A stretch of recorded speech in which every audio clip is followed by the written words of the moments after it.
That went just too quickly. I couldn't get everything done. Oh, we got one person in the chat. Hopefully we'll be joined by a few more. But if you can come on and say hello, and we can give you a shout out while we're waiting for some people to join us. I just need to literally just send this to a friend of ours. Just take me a sec. Sorry. I'm so bad. I can't even spell his name. There he is. There he is. All done. He will kill me if I don't send it to him.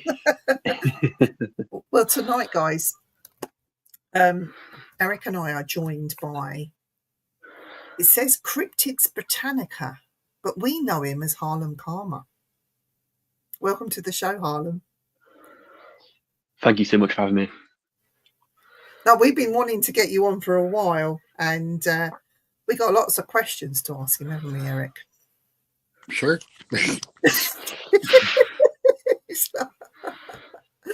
So I know you as a cryptid hunter and one of the UK's youngest active cryptid hunters in the UK. Hello, Mr. Southey. I hope you're well. Yes. How long have you been doing it, and why the fascination in all things cryptid? Let's start there. I've been interested in the phenomena since I can remember. I grew up on mostly American shows such as Monster Quest and Finding Bigfoot, and that's what really sparked my interest growing up with all that kind of stuff. Then I got into reading books. Again, it was mostly American stuff about the Jersey Devil, Mothman Prophecy, that kind of thing. And then it sparked into creating a channel, which was I Talk Cryptids. And I did that for about 3 years, which started with me just going around my local woods, seeing what I can find, to going out on week-long adventures with fellow investigators. That channel got terminated. I had 2,500 subscribers, completely gone. You can't find it anywhere now. So I've started fresh with Cryptids Britannia. But yeah, I mean, I've researched all around the UK. I've been to Exmoor, some of the more significant hotspots, such as that of Bempton on the northeast coast in Yorkshire, Cannock Chase. I've been to Loch Ness. I've been everywhere. I've found plenty of stuff, and I've witnessed plenty of stuff as well. And what I essentially do is I document that and create short documentaries. And you do it on? Do you do it on your own, or do you do it with people? If you've got a team, or? I do it on my own generally, but I am semi part of a team down by Bolton, WIT, also known as the Winter Hill Investigation Team, which has a few members, which I go around with sometimes. But most of the time, I'm by myself, boots on the ground. Yeah. And how old was you when you started doing this? Because you're quite young. Well, you're younger than us anyway, put it that way. And we're quite young, aren't we, Eric? I must have been around 14 when I started it, and I'm 17 now, coming on 18 in a few months. So yeah, quite a few years. That's just God. My mind has just gone. And on your own, do you find it easier being on your own when you're out there, boots on the ground, or do you find that harder, or how do you cope with that? It's much easier, I'd say. You don't have to wait for other people. You can just like go at your own pace and just do what you want to do, especially when you're camping, doing solo camps from the Lake District to Peak District, Yorkshire Dales, because you get a sense of solitude, and that can be good sometimes with the setting with what you're looking for, because you can focus on the phenomena instead of other people. And have you come across stuff strange when you've been camping on your own in the middle of nowhere? There was one instance last year in a forest called Winlatter up in the Lake District by Keswick, and I went camping there by myself. It's a dense pine forest. It goes on for miles, and it's up in the mountains. And I got there for around 7, pitched my tent up in a dense area of the woods, and I just fell asleep. I was so tired trekking up there, I just fell asleep immediately. Next thing I know, I woke up about 1 o'clock in the morning to what sounded like wood knocks, which is obviously a very Bigfooty phenomenon, especially over in America. And the sounds were coming from the other side of the stream from where I was camping. And they went on for a good maybe minute or so. But it was only at the end that I started recording, so I only caught the last few wood knocks, or whatever it was. And thankfully, I've got it on camera. But that was really strange. Did it scare you at all? Of course. Yeah, that was actually my first time wild camping by myself. Oh, so to capture something like that was absolutely incredible. Scared me a lot, but it was incredible to capture it. You didn't mind that, Eric? Would you get scared if you heard wood knocks? No, I would. My ADHD would kick in. Probably try knocking back and. Eric would take his clothes off to his underpants and try and swim the lake to get to the other side where the wood knocks happened. Oh, he'll be back in a minute. We've had a lot of IT issues this evening, so apologies. Harlem will come back. Hi, Nettie. Nettie, the answer is yes, and I'll message you later. Here he is. He'll be here in a sec. I hope so. Oh, there he is. Second time counting, right? Don't worry. Don't worry. We don't care, do we, Eric? Well, we do care for you, but we don't mind. These things happen. I noticed a lot lately that people are having troubles with the internet over there. I don't know if it's just how far the towers are. Or... Do you think, talking of towers, I know, not that I've been trolling you or anything, Harlem, I don't want you to get the wrong idea. I know that you went to a certain place last year where there was a big tower, and it's an area that's renowned for cryptid phenomenon, Dogman, Bigfoot. Can I mention it? Cannock Chase? Yeah. Cannock Chase, Pie Green Tower. Oh, I love Cannock Chase, yeah. So, this tower, do you think that can be responsible for some of the phenomena happening?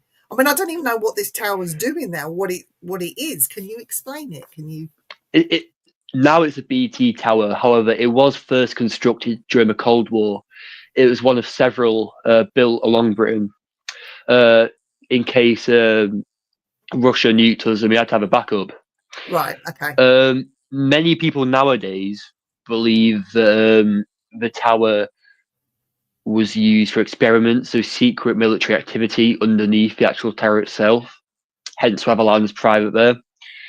Many people have even come forward and say maybe this area is where the Pigman had actually originated, which is another very famous urban legend around the Cannock area. Yes. But personally, I couldn't have a say in it. I'm open to anything. Did you record any sort of strange spikes or phenomena just walking through that area? Did you feel any different, like body wise? Not really. I went twice last year. I went by myself and I went with the Winter Hill team. The first time I was by myself, nothing really happened. It was quite peaceful. It was sunny. It was during the summer. So no, I got lost when I was actually going there, which is a bit eerie. But I came to this opening. It was like so atmospheric, like it belonged on a photograph. But the second time, the atmosphere was different. It was very misty. You could just about see the top of the tower. Everywhere was shrouded in fog, but nothing too strange happened on any of them occasions. Yeah. But I'm just wondering. Sorry, go on, Eric. Put out a thing. It's very dangerous to go anywhere like that on your own, by the way. Well, over here, we don't have guns. Yeah, well, I know. Like you lot. I think Harlem, he's got some special karate technique or self-defense moves that he most probably knows. 100%. I couldn't do it on my own, to be honest. I'd be too scared, and especially if I got lost. So you mentioned getting lost. How was that for you? Because I can imagine these cryptid hunters go out there and... Yeah. I mean, Cannock's a pretty big forest. It's quite expansive. I did the wrong thing. I tried to follow Google Maps, and it was trying to take me. It was the same as a path in front of me, but there was no path whatsoever. It was just trees. So I decided to be rational, and I just tried to find an entrance into this big brush, and just like trample through it. And for a good 20, 30 minutes, I didn't know where I was going. Like maps wasn't taking me in the right direction, and it was just like lines and lines of man-planted trees. Like it was very much like a Twin Peaks. Like it was just like so like disorientating and stuff. It was all the same. But I eventually got out there, and it opened up this amazing kind of valley, I suppose. But there was like two eagles flying above it as well. It was very like, oh wow! It was so cinematic. I wish I had a proper camera when I was there. Eric's spoiled because you have eagles there, don't you? Like they're ten a penny where you are, but we don't over here. And if we see one, it's like, oh. Just to explain to you, Eric. I can see maybe 5, 6 of them during one day sometimes. So, oh gosh. Harlem, you'll have to get over and visit Eric. Well, I'm coming there. Yeah, when you go back, take Harlem with you and go and see the Beast of Bray Road. And if you do see anything dogmanish, just push Harlem in front because he knows what to do, and you leg it. Around here, wouldn't be the first time. Around here, whoever runs the fastest is a survivor. So, yeah, yeah. So, guys in the chat, if you have any questions for Harlem, please don't be scared to put them in there, and we'll put them to Harlem. But William Suddy says, don't mention the word pants. Then pants. Well, you said take off my pants and swim across the... Oh, yes. Yeah. I meant trousers, not in the undergarments. I'm not talking about naked swimming. No, because then you get the fish problem. So what do you think about my theory about these creatures living in some of these abandoned places that are all over the UK? I think it depends what it is. We've got tons of cryptids here. I think the blood and flesh beings are more likely to actually seek shelter in some of these derelict buildings. I mean, I've been to some amazing places that are in the middle of nowhere, like large, stone abandoned mansions, where it's just ruins everywhere, which would be a great place for something to hide. Maybe even a big cat, perhaps. But I do know they like to stick to the fields and forests. But I think it's very plausible for something to hide. I mean, we've heard stories of the Owl Man down in Mornan, which came out of a church that was being destroyed. So I think it's very possible. Yeah.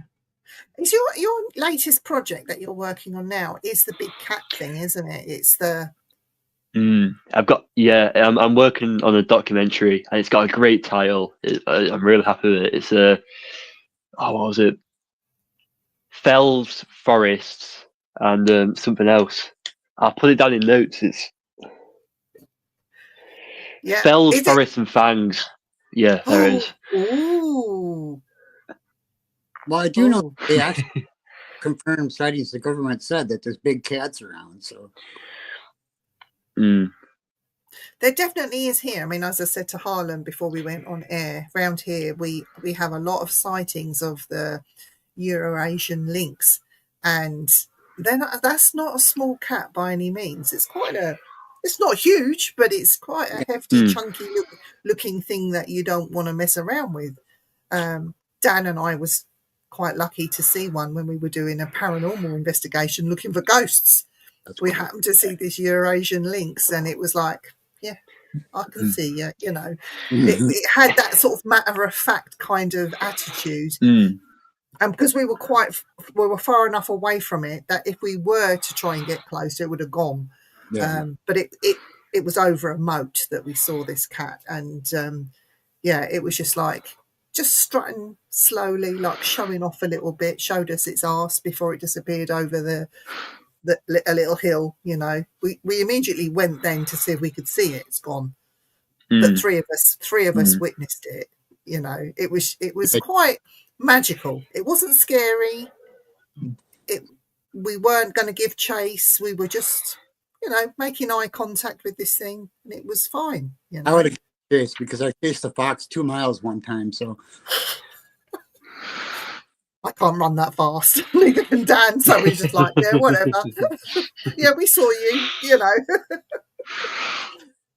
But yeah, what would you do, Harlem? Would you chase it? Would you, if you come? I was tempted to last year, because obviously last year, early January, I witnessed what I believe to be a melanistic leopard in the Lake District, running in a field. And it hopped over a dry stone wall, hopped over a barbed wire fence, and ran towards a tree line. But I was on a bus at the time, so I had no control over it whatsoever. So I saw it running towards the tree line, and it swiveled. So it turned, and I couldn't see it because it was blocked out by trees. By the time I could see anything, it was gone. Oh. But there's a lot I'm researching this area now. I'm going to begin next week. I'm going to go out, set up a few game cameras, because I've received a whole lot of reports from this area going as far back as 2011. I've been sent images of mutilated red deer. So big ones with like huge, like antlers, almost like elk. They've been torn apart. Sheep, deer legs on the trails in this area. 2011, a woman who was driving actually saw again a black melanistic leopard, possibly in the exact same field that I witnessed mine all them years back, which makes me think there's a possibility it's either a cub or it's a breeding pair. Because obviously leopards live up to 15 to 20 years in the wild.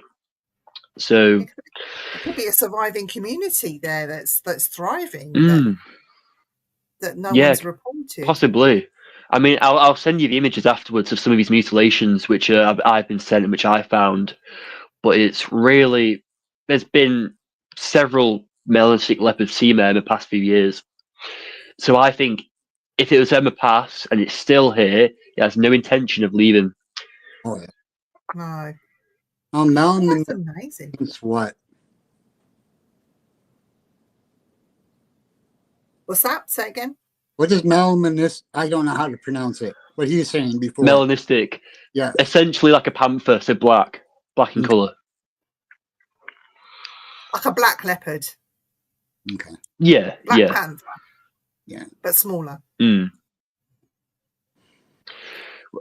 Well, panther is a melanistic leopard. It's just what people like. Panther is its own thing. Yeah, it's the same thing. Yeah. I was going to say, Eric, put up a picture. Are you on your laptop? No, you're not on your laptop, are you? No. Oh God! But if you can catch one, a live one, I think it's possible. Hi, Noreen. Noreen. So what about the farmers? Is there a lot of farm work that's around that area? Will you speak to the farmers directly? And the farmers are 50-50. Last year in February, I was researching some. It was essentially a graveyard full of sheep in this one field. They're all mutilated, like rib cages ripped open and stuff. Like maybe like 15 sheep altogether in this field, where you could see like visible bite marks from the neck areas where like the legs had been licked to get the blood up. But I actually went to the farm, knocked on the door, and asked about them. They said they don't know what I'm talking about and shut the door on me. Next week I went up there, the sheep were gone. But the sheep were up there for a good like few weeks. So for me to go down there, ask, and then for them to take them away a week after, I think there's something going on. I feel like a lot of people, a lot of these farming communities are frightened that they'll get their guns taken away from them, their licenses withdrawn. Yeah. I don't know. It's been like with farmers. That's been standing for many hundreds of years, hasn't it? With the farmers and their guns. Very. Hi, Terry. Terry, you'll find this interesting with Harlem. We're talking about big cats at the minute. And I know in Terry's area where he lives in Hertfordshire, there's also sightings there of the big cat phenomena.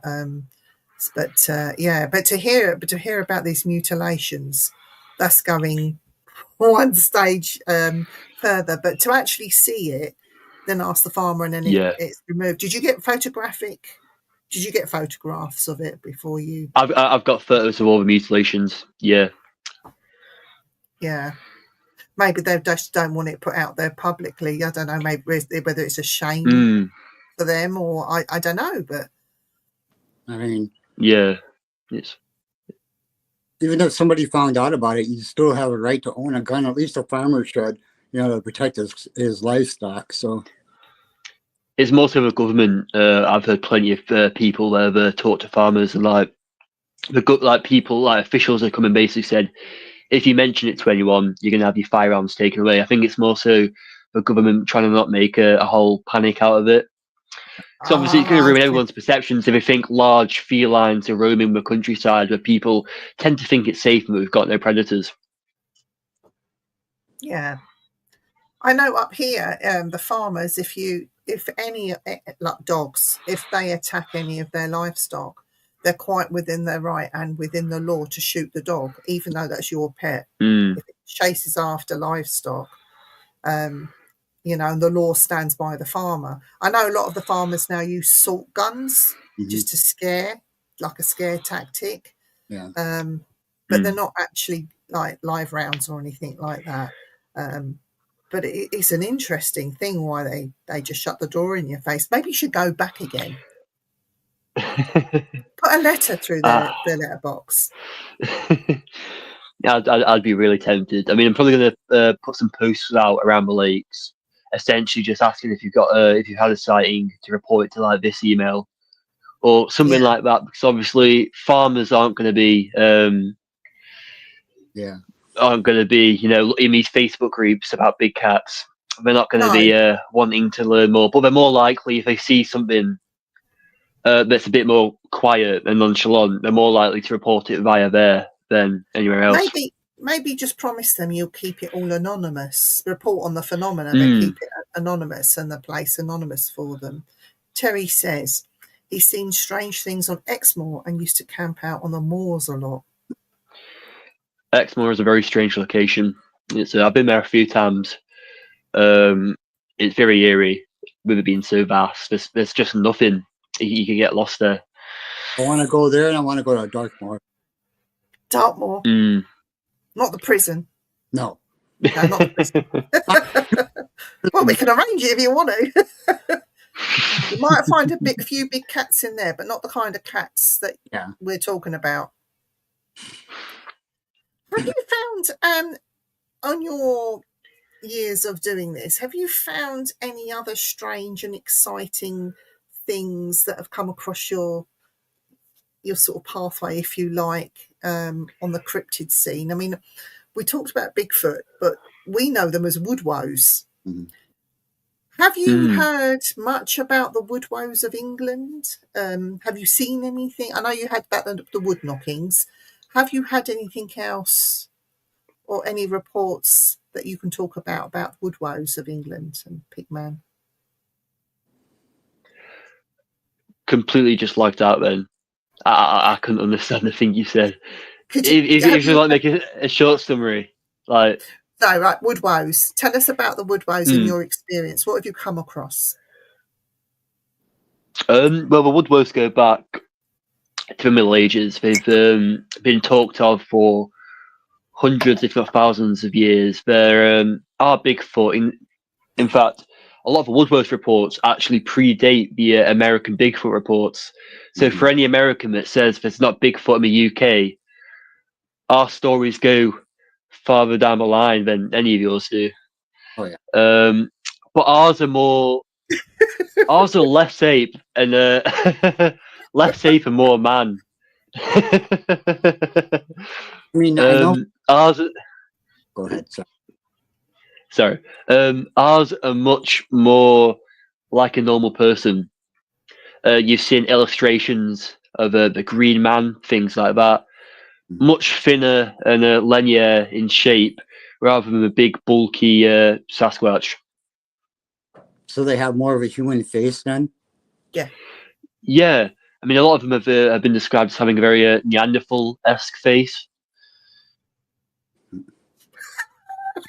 I just love this comment. Like I was saying, kind of. We might. That's the reason why I'm going over there, because you got more history. It's also been reported. I mean, I don't know if you've heard this, that when they've been seen and it's been written about in history, that they have sticks and leaves stuck to them. So you then have the Green Man element that comes into it, and they're in a lot of our churches. If you actually look up at the ceilings, the vaulted ceilings, you'll see a Green Man. I wonder if that's There's loads of depictions, yeah. Sorry, Eric, what was you going to say? Then I wonder if that's how the Green Man came about, the story of it to begin with. You know what I mean? The wood woes. Do you think that they were celebrated way back when, when the wood woes were more prevalent amongst us? The wood woes were actually a more Christian phenomena. The wood woes were almost a lesson that if you were sinned against God, you'd be banished and you'd end up becoming a wood woe, so a wild man of the wood. Oh, wow. I mean, obviously, over time, it's become a more mainstream phenomena with all the Bigfoot stuff. It makes you wonder, though, if people back then encountered these wood woes-like creatures.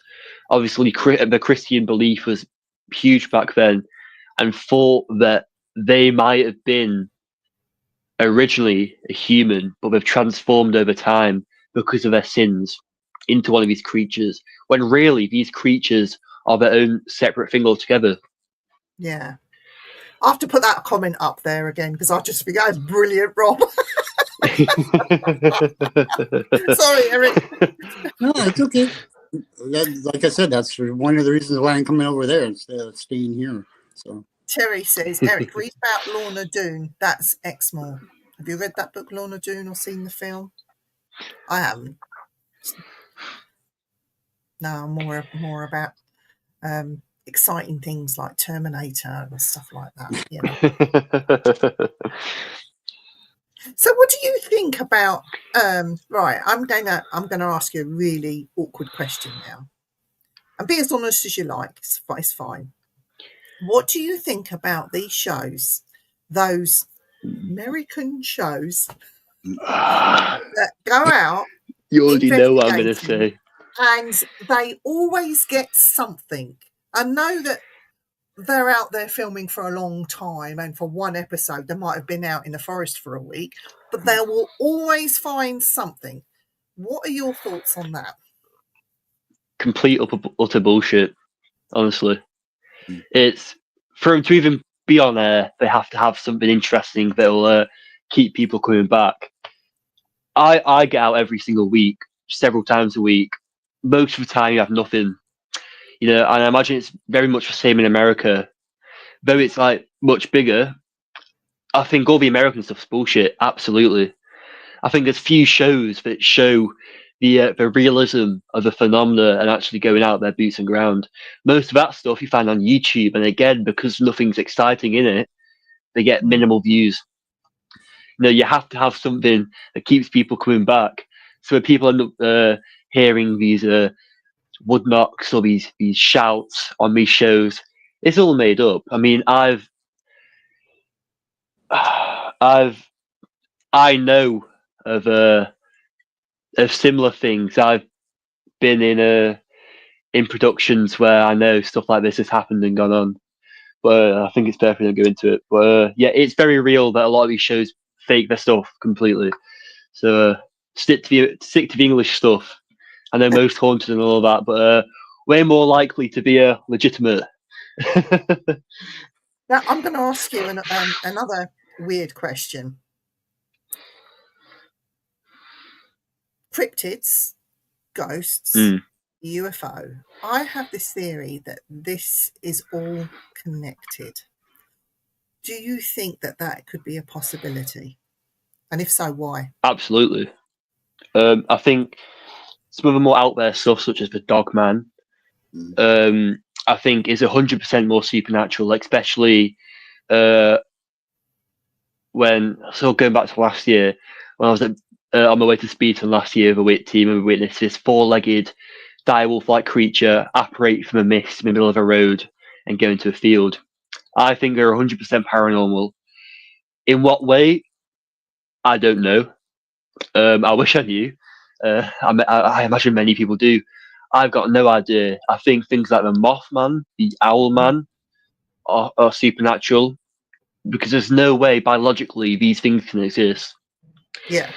I'd even go as far as to say the British Bigfoot or the Woodwose is supernatural because of the minimal land we've got here. I think it makes much more sense that these things are paranormal, interdimensional.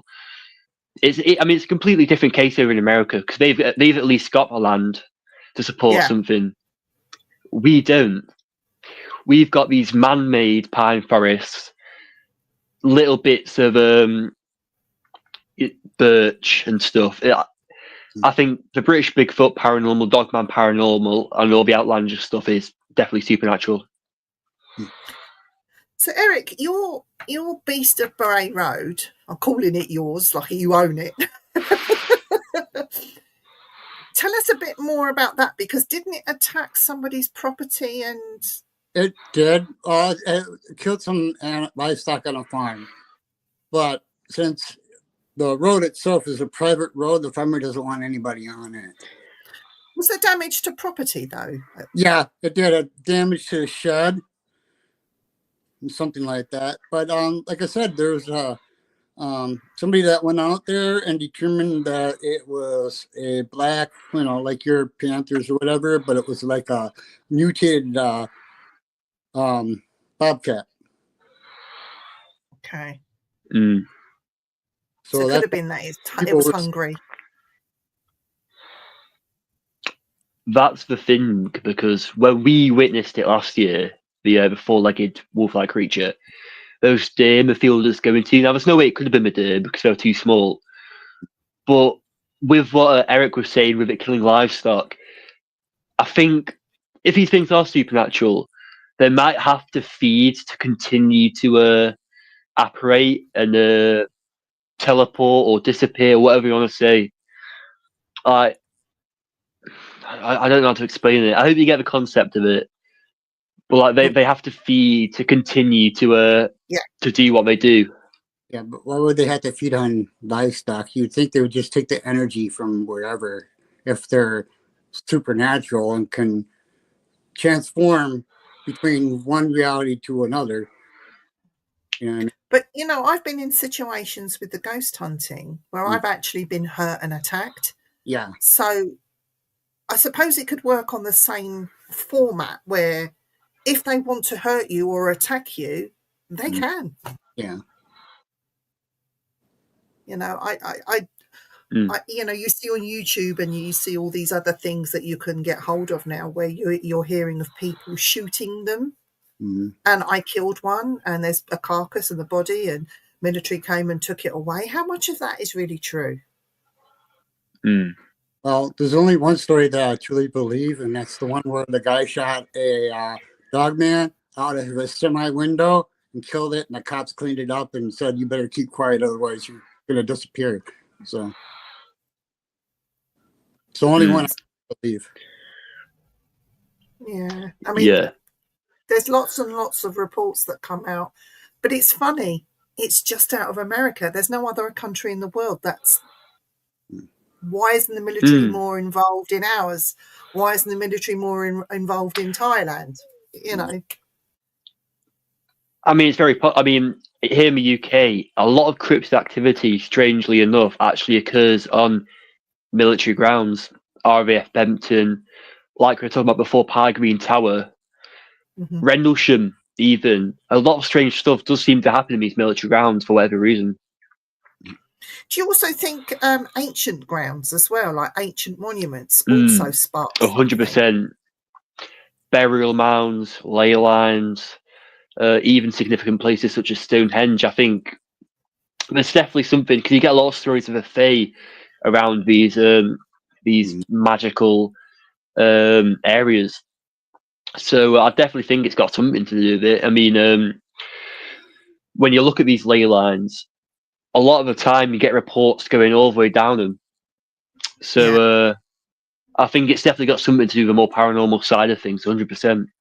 There's a major ley line that runs through the length, the most of the UK and down to Glastonbury, I understand. It's got a special name. I don't know if William Southey's in the chat. He might know of that ley line and what it's called, but it all seems to lead to Glastonbury for some reason. And I don't know what it is with Glastonbury. I know it's a very magical, mythical place where anything goes, but there seems to be a deeper connection to Glastonbury for some strange reason. And I don't know what that is.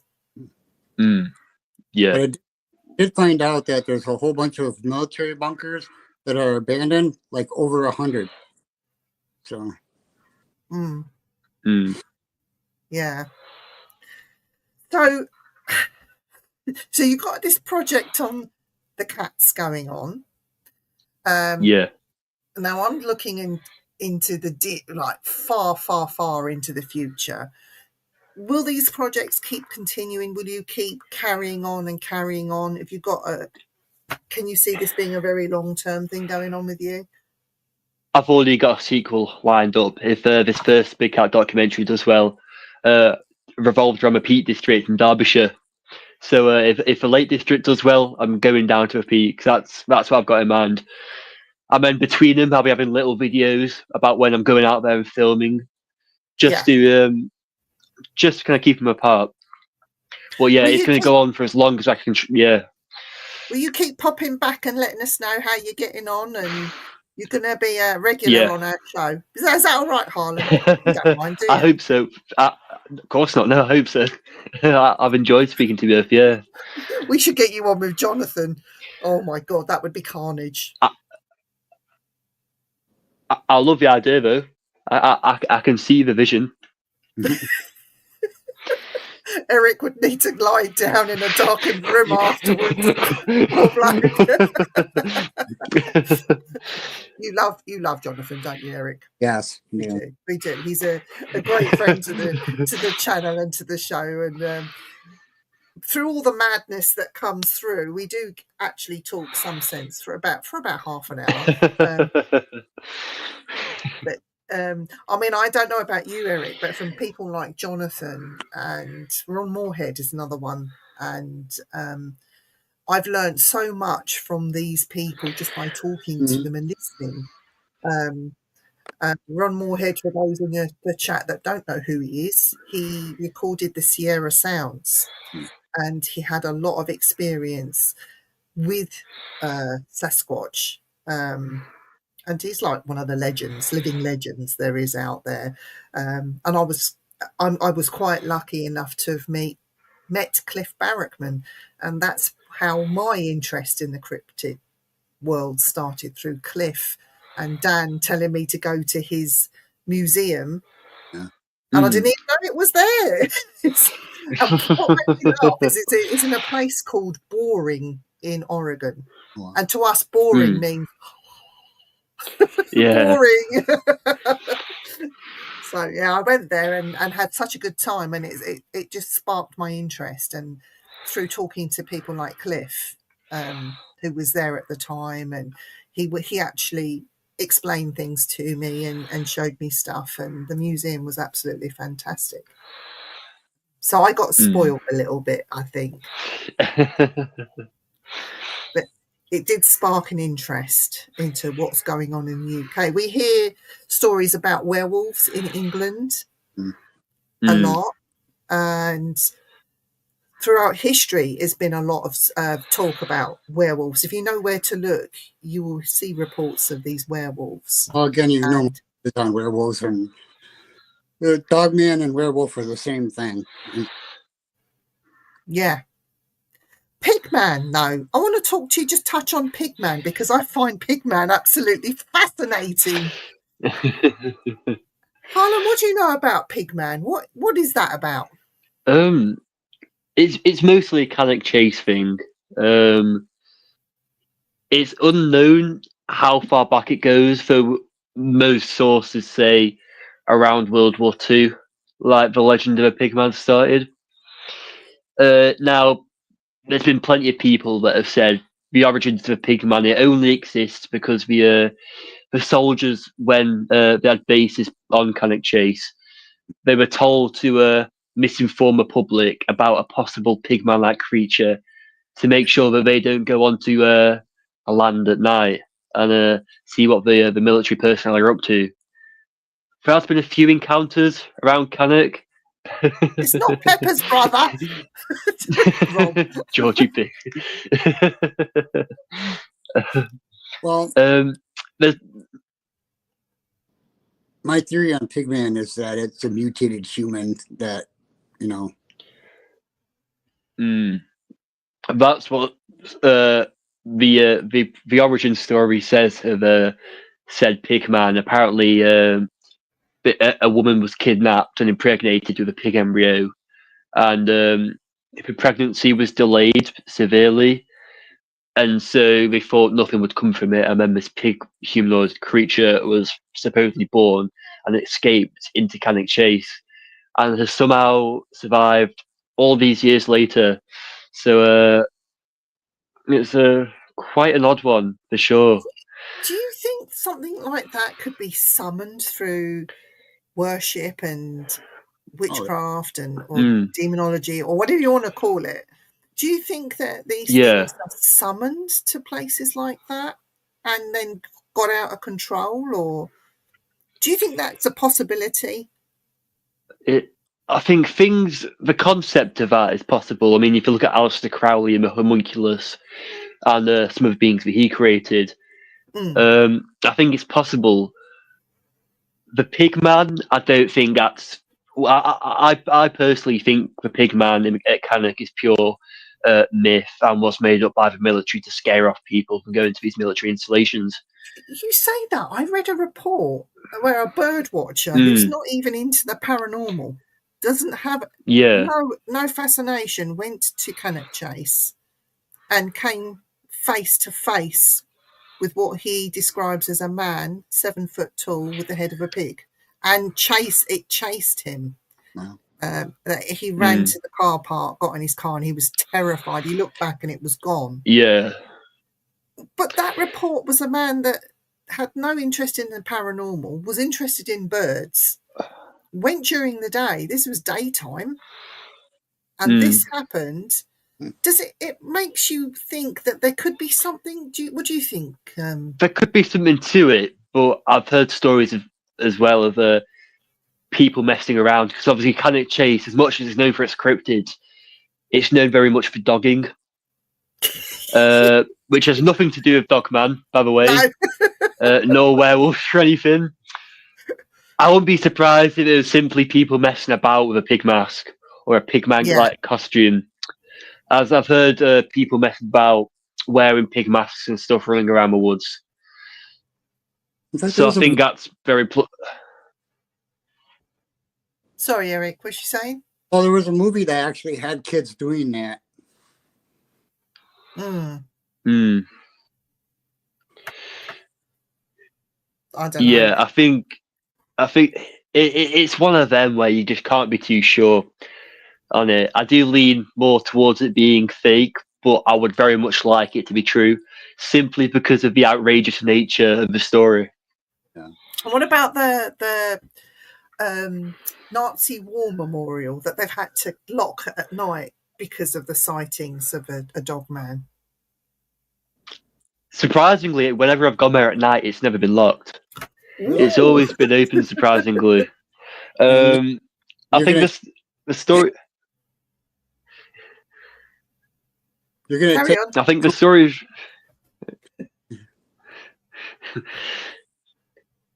I think the stories around there are much more plausible of the dogmen, simply because I've heard like first-hand accounts myself. People tell me what they've seen down the chase, and I think there's something about the memorial. I mean, I don't think there'll be any sightings from now on, because whenever I've been down there, it's been very peaceful, and I've heard no new reports of anything down there. So I think there's a possibility that someone might have actually cleansed that area or whatever they've done, because it's completely peaceful now. You get no negative feeling. It's probably the most tranquil area of a chase at night. But I think originally, I think the stories of these wolf-like creatures down there are very much plausible, 100%. Again, like I said, I think they're more paranormal of nature.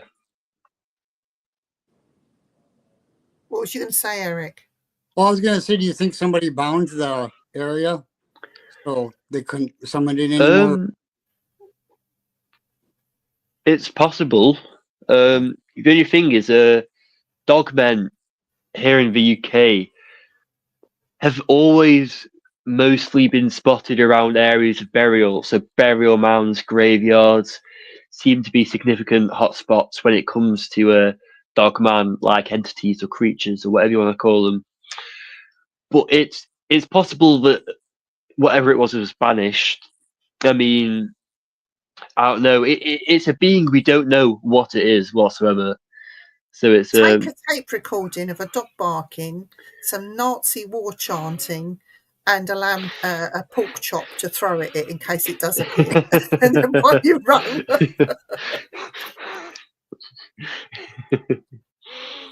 I'm being a bit facetious, but I don't see how these things can be bound or sent away. I mean, who are we to send things away? I don't get it. Mm.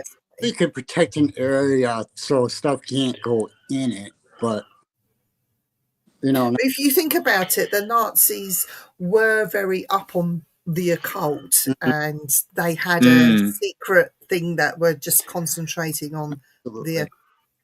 Yeah, we're learning little bits and pieces that are coming out now, but it was on quite a large scale, apparently, I've been told, and I should look into it a little bit more.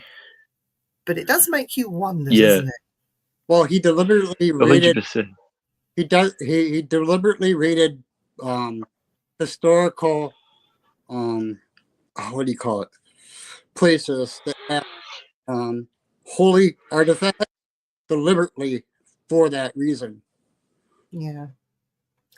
Harlem, if people want to contact you, if they see a big cat and they want to let you know about it, where's the best places to do it?